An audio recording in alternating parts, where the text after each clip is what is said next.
out doing some fasted cardio, and what I figured I'd do is cover some questions that I've received recently, because they're coming in so fast that I'm falling behind. That doesn't mean to stop doing it. Go ahead, keep sending them in. I like doing these videos and helping people out. So here's the question. Hey Jedd. Whoops. Hey Jedd, do you have any tips on getting the gripper completely closed when doing negatives? I can get my gripper about half an inch from closed with my hand on my knee, but would like to gain leverage and start with the gripper completely closed before doing my negative. Sounds like a good invention waiting to happen. Any tips or info would be appreciated. Now, we've got a car coming by, so I'm going to stop talking for a moment and then I'll answer the question.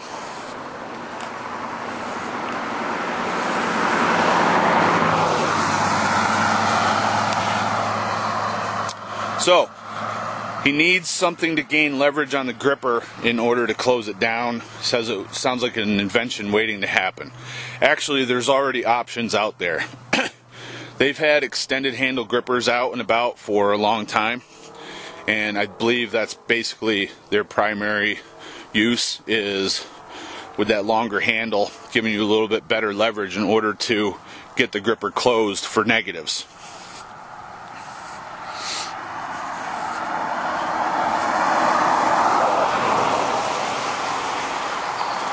Phew.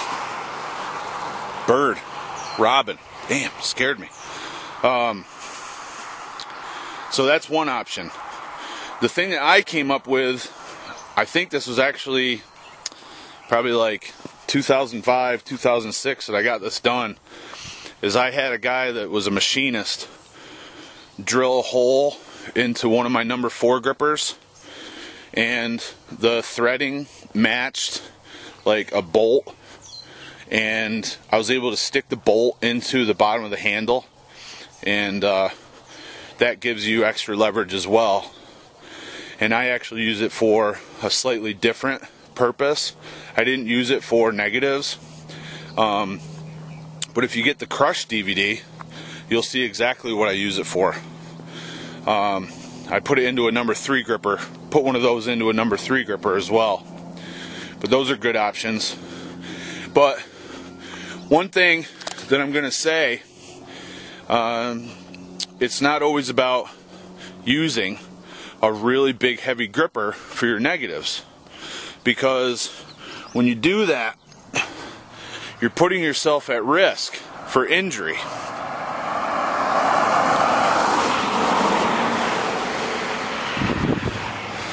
So I actually asked this gentleman, how much bigger of a gripper are you using? Because it just sounded like he was using a really, really heavy gripper for his negatives. Lots of people have gotten hurt on negatives. Up until about 3 weeks ago, I hadn't done any negatives for years.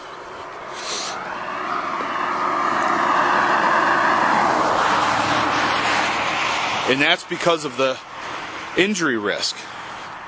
So the problem is, if you're using a gripper that's really, really heavy compared to what you're used to closing, that thing can really shoot your hand open without you being aware of what's going to happen.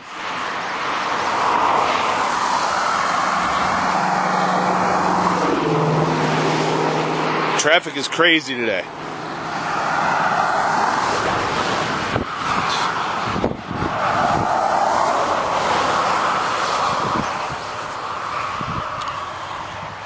So as I was saying, I thought maybe he was using a gripper that was too heavy. And I would caution against that. I don't think you need to go super heavy on negatives. And probably the guideline is, if you can't manage to get that gripper closed with a chest crush or a leg crush, man, that gripper might be too heavy for you, and you might be setting yourself up for injury. Some of the people that have gotten injured, they're not just new grip guys, they're veterans that have been doing it a long time, for years. They're probably some of the best conditioned gripper guys that are out there. So if they're getting hurt, imagine how bad someone could get hurt that is not conditioned. So I just throw that out there as a caution about negatives. I said I'd put them back in. I've only done them a few times. And I've only done them for 3 repetitions on each hand, each workout. So even I am being cautious. So I hope you are cautious as well. But yeah, all you really need to do is get some form of extended handle onto the gripper. Whether it's slipping a pipe over it, tapping a bolt into it, or buying a specially made gripper with a longer handle. Whatever you think will work best for you, go for it. Hope this has been helpful. Look forward to more questions, and all the best in your training. Make sure to subscribe. See ya.